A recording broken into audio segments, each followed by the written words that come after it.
Hello, everyone. Welcome to our systematic review working group webinar series, What's a Protocol and How Do You Use It?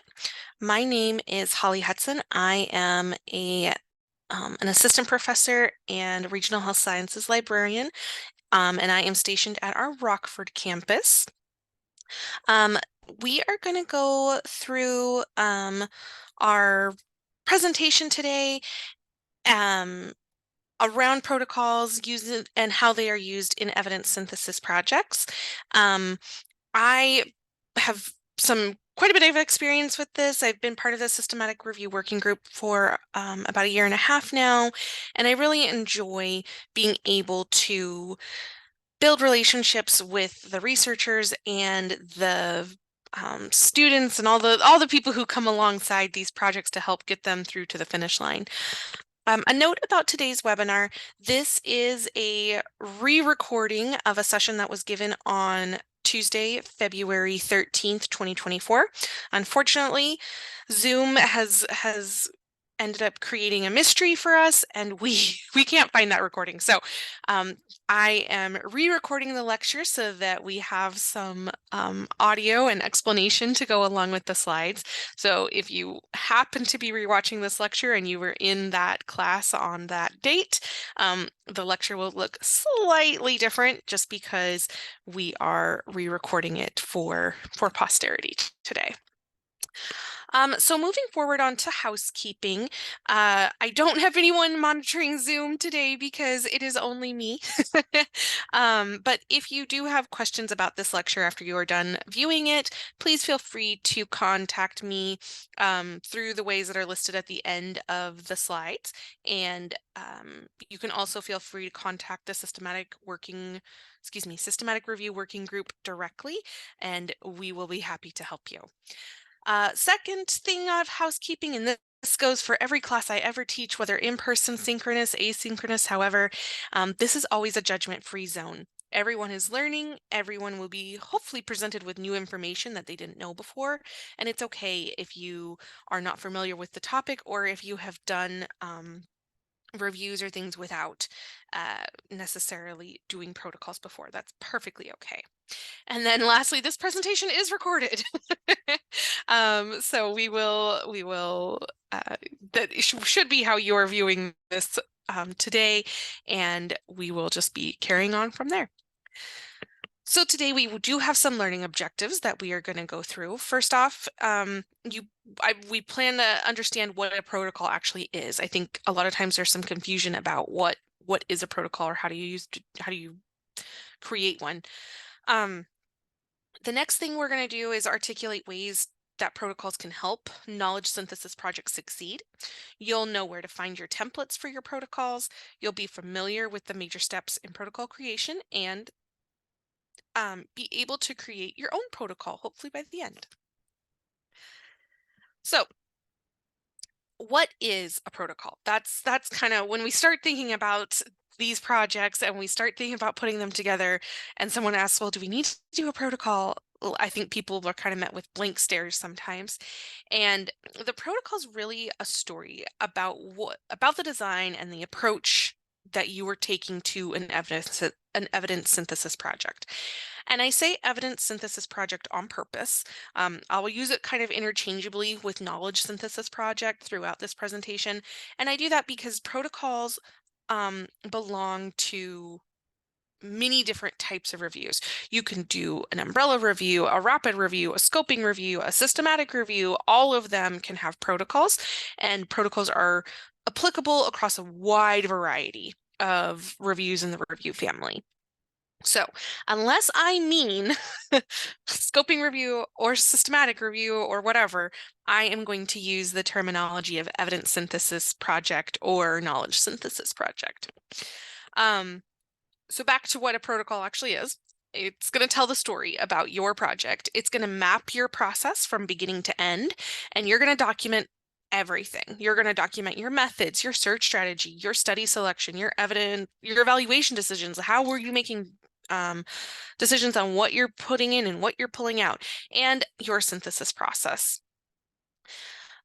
Because of all of that, because there's so much involved in creating a protocol, it does require a pretty significant investment up front. You're going to have to think about every aspect of your project and what you want to do with it. However, I truly do believe that these projects and the protocols that go with them pay off. And one of the reasons, we're gonna get into it on the next slide, but one of the reasons I think that they pay off is because you basically have a overview of your entire manuscript done before you've even started your project. And then really all you have to go back in and do is start plugging in the information that you gain at the end. So you've already told, the story of how you're going to do something and what are your steps, what are the tools you're going to use. You've made all those decisions. By the time you get to the end of your project, now you just need to plug in the results and move forward. So once you kind of know what a protocol is, then we need to think about, why would you use a protocol? What is the reasoning behind it?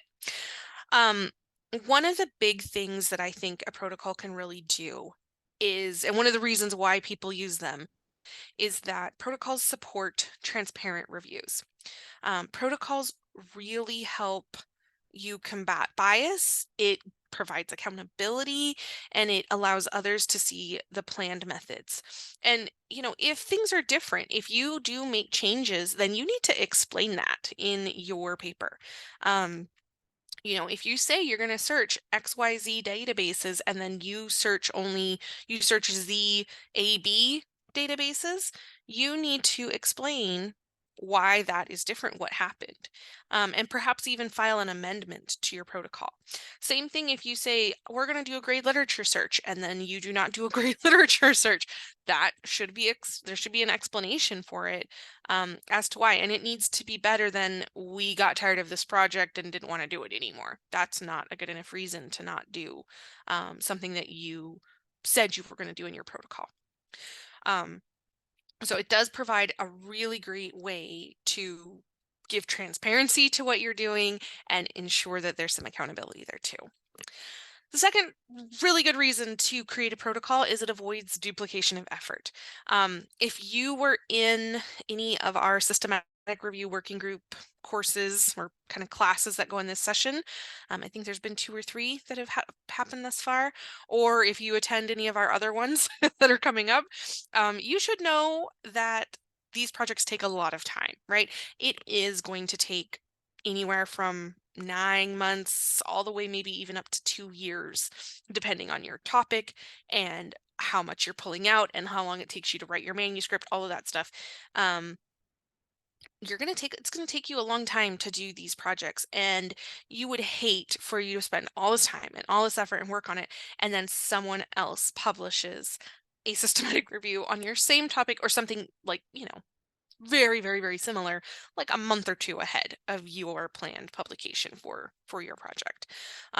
So protocols are a way to ensure that no one else is working on this, or that if they have worked on it, enough time has passed that there is new research or new results that it would make sense to do a duplicate review or an update of that review.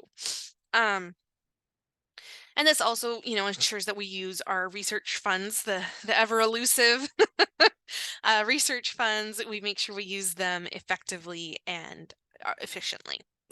And then finally, sometimes protocols are required.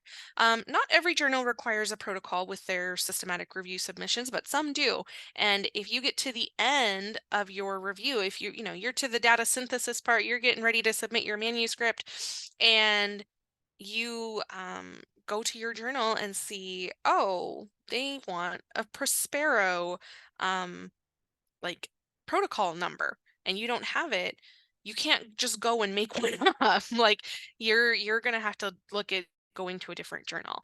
I share that example. It is not something that has happened to one of my teams, but it is a real example that has happened to teams that I am aware of, unfortunately. So make sure you're checking your journal requirements and see what they are asking for before you even get started with those processes, because it might turn the protocol from, hey, this is a good idea, to, hey, this is a required part of our manuscript process. All right. So now we know a little bit about what a protocol is and why we should do one. Next comes protocol support. Where do we start? What do we need to do?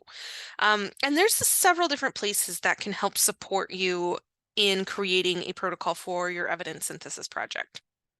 A couple places that have a lot of information, manuals, and templates are the Joanna Briggs Institute, Prisma, and Open Science Framework, or OSF.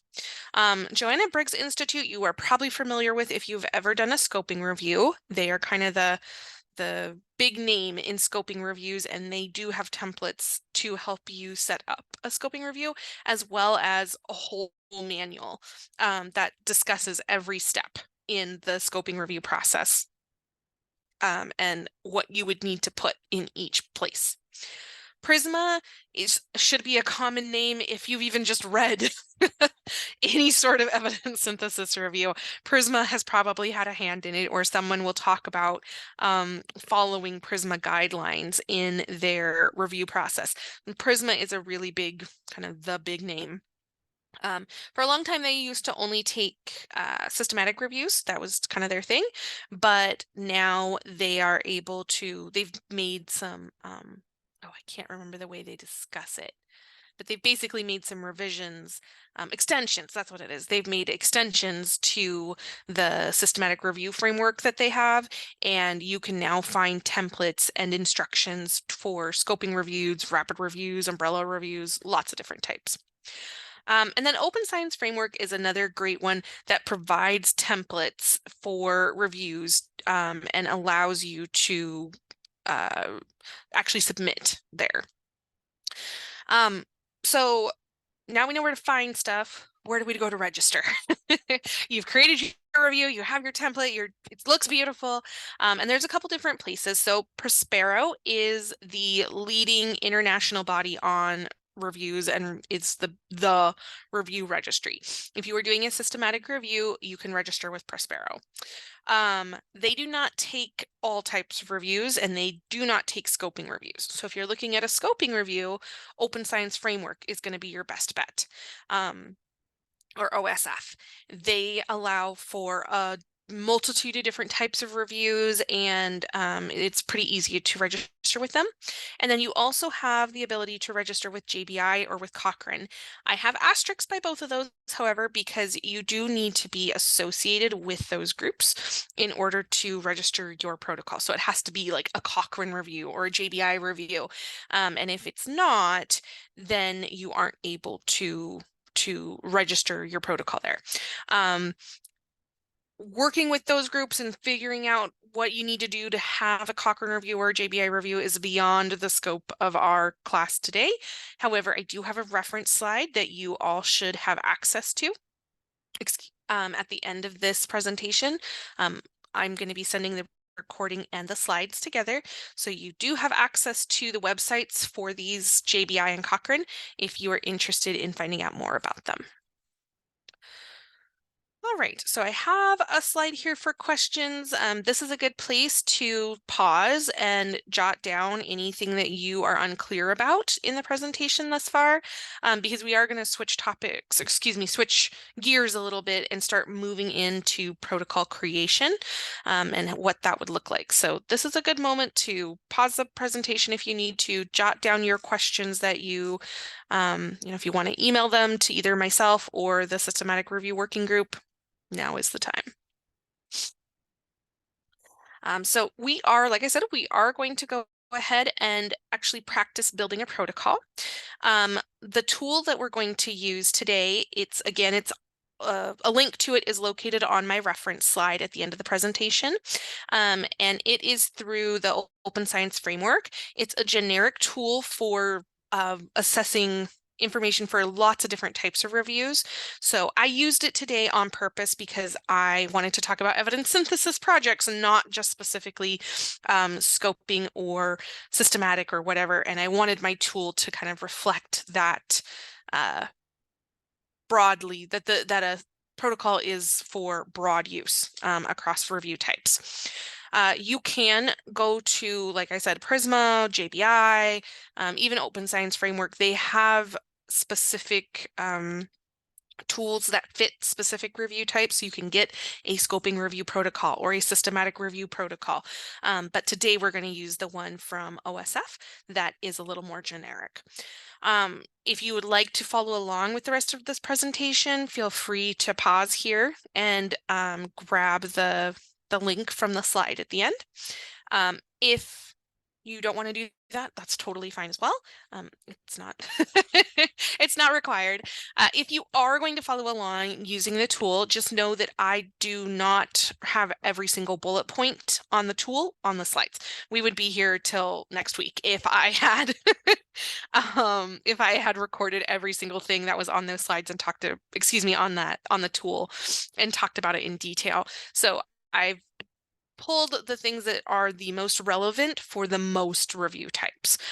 There are going to be some specific things on these tools that maybe are only applicable to 1 or 2 reviews, and we're not going to discuss them here. And then, like I said, there are other tools out there, Prisma, JBI. This is just an example of one you can use. So the first thing that you're going to need to do whenever you're starting to think about an evidence synthesis project is start to look at your review methods. You're going to need to start thinking about what type of review you want to do. And I am going to selfishly, shamelessly self-promote here that, right here at when you were picking the type of review you want to do, this is a great time to include a librarian. I can't tell you how many teams I've had come to me and be like, well, this is my question. I want to do a systematic review. And then we start looking at it and we look at their question and it turns out, oh, this is a really broad question. This isn't like a clinical practice question. And this doesn't have any way of like formatting kind of a PICO type of space. This is more of a like quest for information about a topic. And that leads us more towards a scoping review.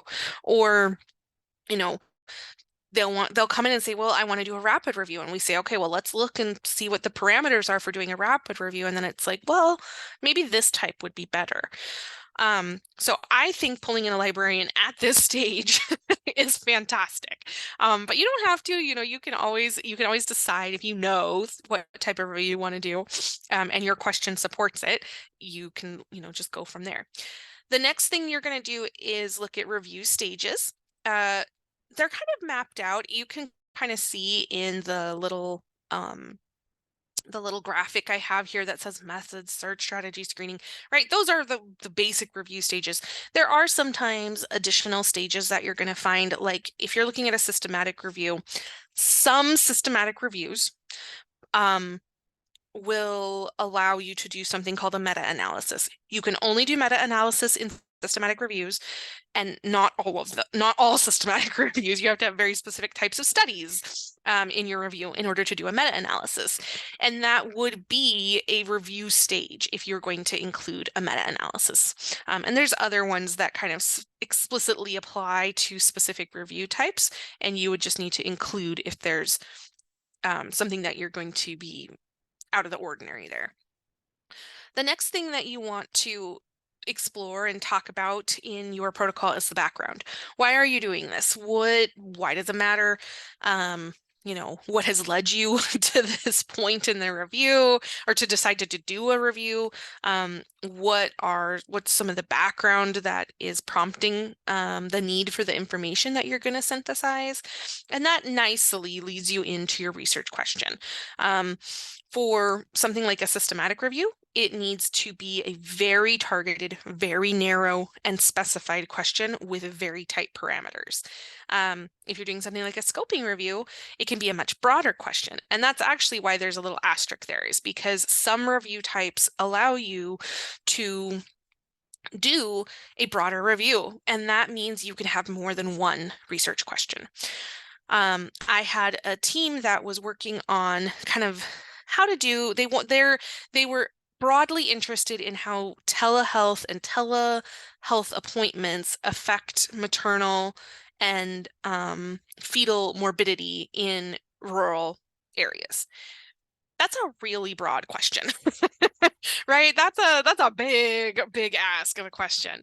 And So we instead of just being able to only focus on this really broad question, you can ask smaller questions within it.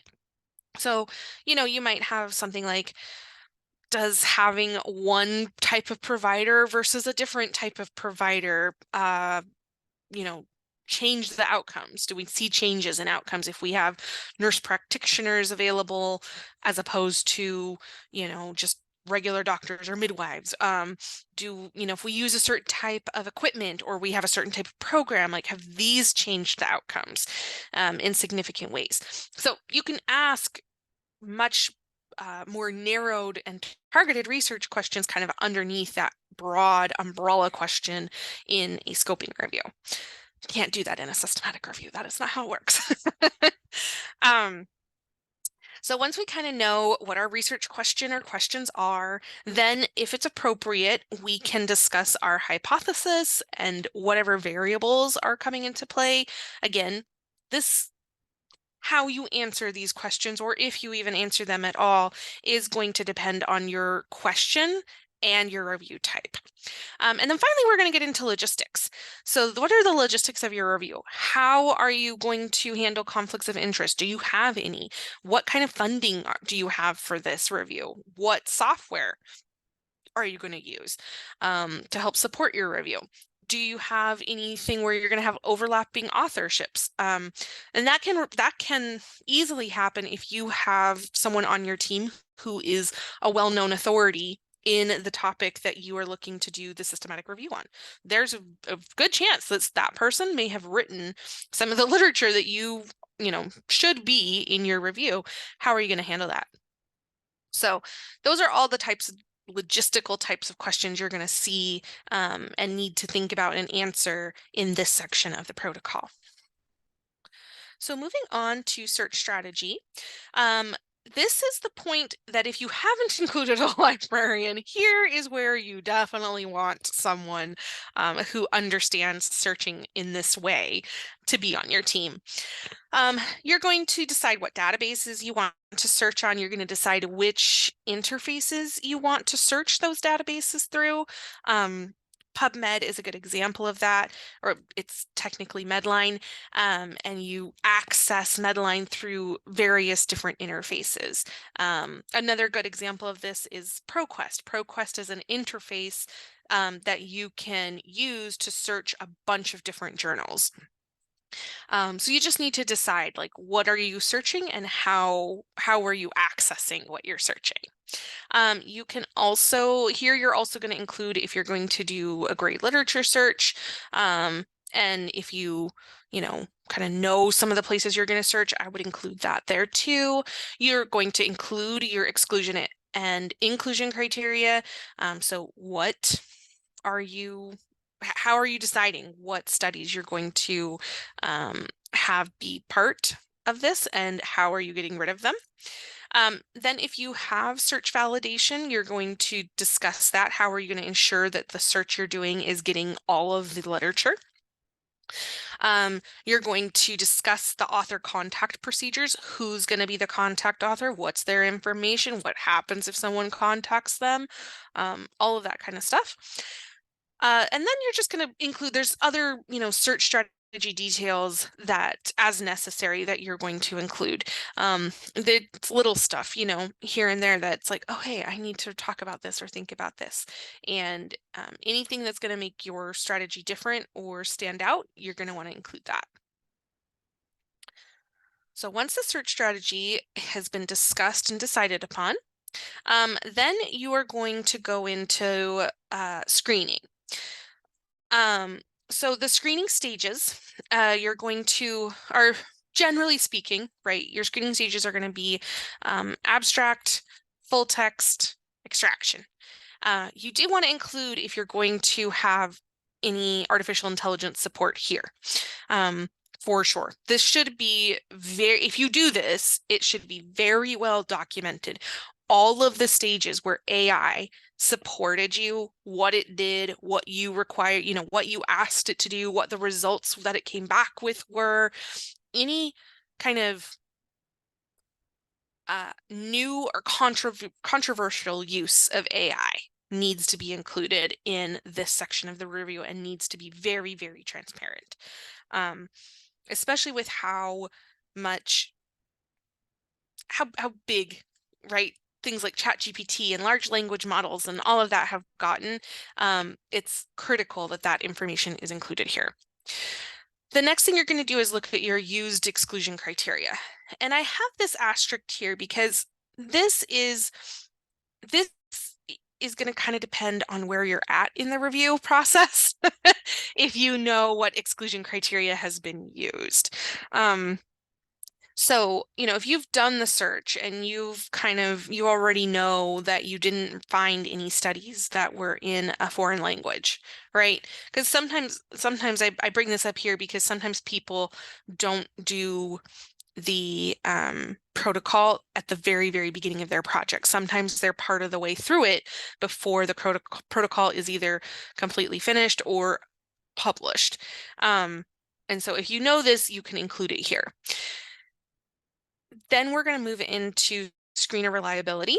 So how do we know, once we start screening, how do we know that everybody is screening for the same things? What is going to be the process that you make sure everyone is on the same page?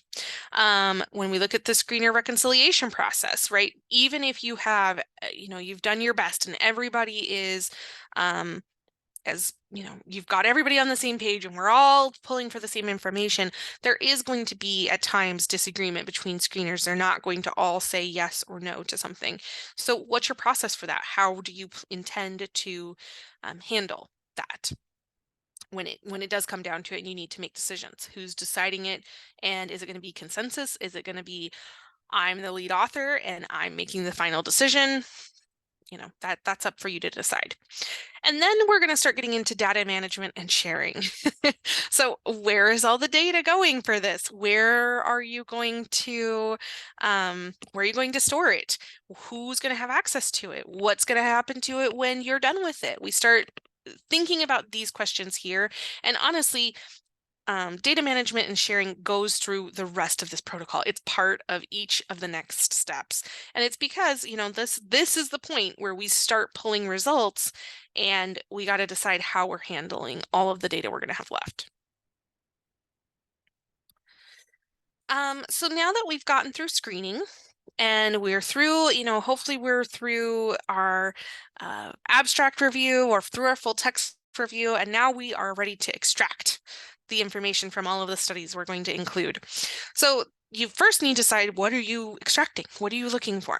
And I feel like this is an important part of the protocol because this lets folks know what you are expecting to pull out of these studies. This doesn't mean that it cannot change, but this would be a point where you would definitely want to discuss if you did have changes. We plan to extract XYZ, and then we also ended up deciding to extract AB because, and this is an important piece if you change what you're going to extract. And then you're going to include your extractor details. And it's going to be similar to kind of your screening details as well. How, what type of instruction are you giving your extractor? How are we training them? Are extractors going to be masked, or are the studies for the extractors going to be masked? How do we know that extractors are pulling the same information from the same studies each time? And then any justifications you're making for anything that's out of the ordinary with your extraction team. Maybe you're only going to have one extractor. Instead, normally you usually have two. Why would you be doing something like that? And how does it align with the guidelines and with the information and templates that you are using to build this review? And then finally, back to data management and sharing. I told you it was coming back. Once you've gotten data out of this and you started to build your manuscript, what are you doing with your data? How are you managing it? Where are you sharing it? Who has access? How long are they going to have access for? Where's this project living once you're done? And those are all things you need to think about before you finish.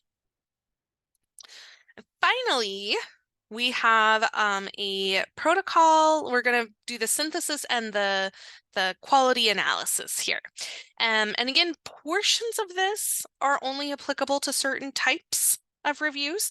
Portions of it are applicable to all reviews. So first off, planned data transformation. Almost every single review that you do in an evidence synthesis project is going to require you to do something to the data, right? It's because it's coming from all these different studies, you're going to have to like make some adjustments to it. So are you going to be recoding it? Are you going to be aggregating it?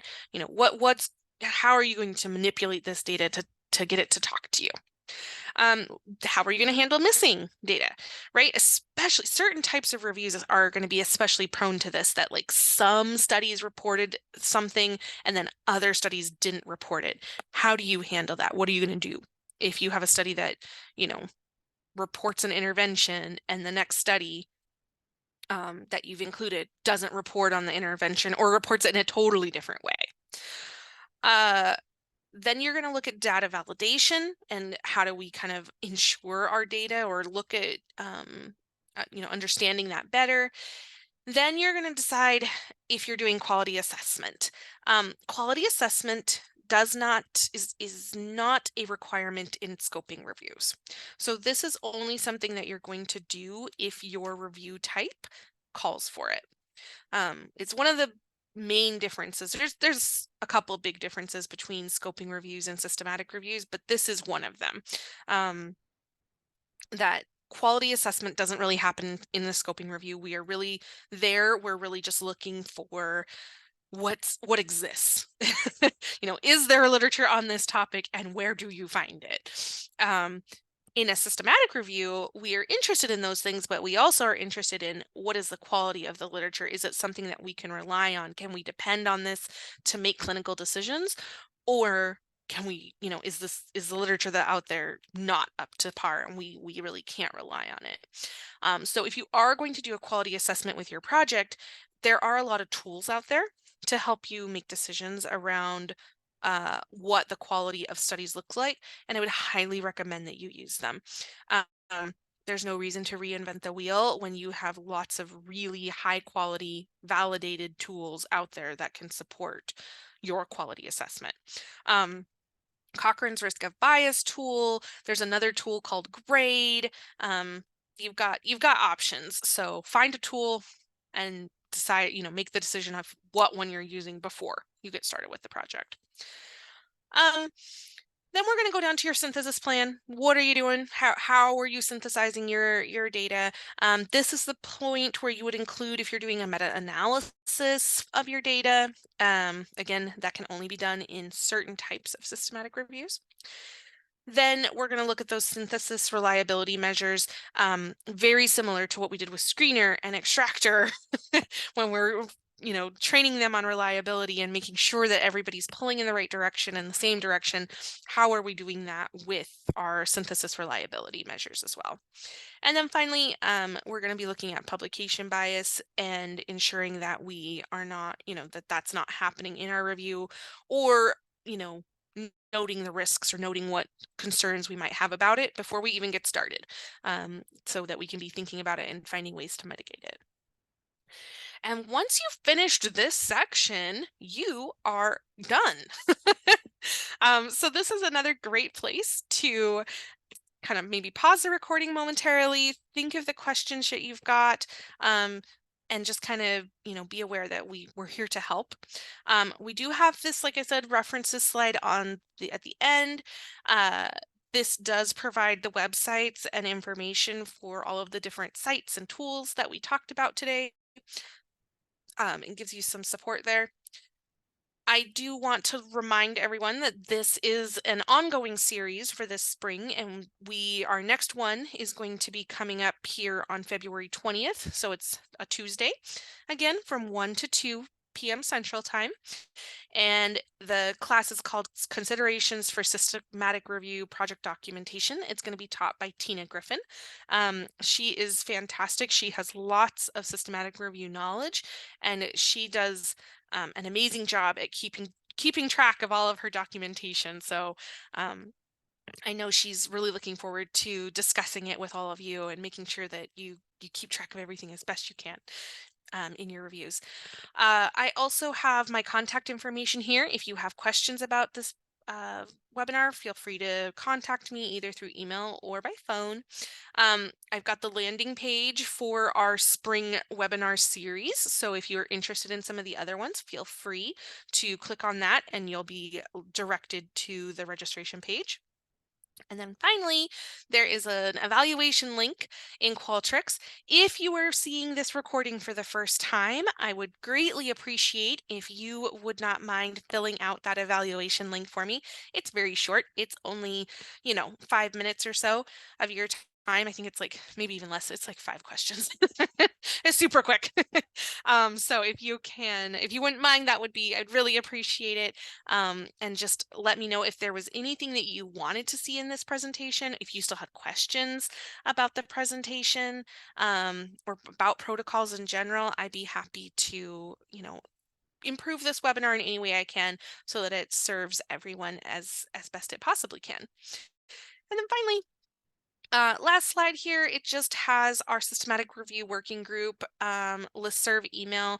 It will go to all of the folks there, and we have a great wealth of knowledge with people who have done, dozens and dozens of reviews, and they can really help support your questions in this process. So thank you so much for taking time out of your day to view this webinar, and I hope you have a good rest of your day.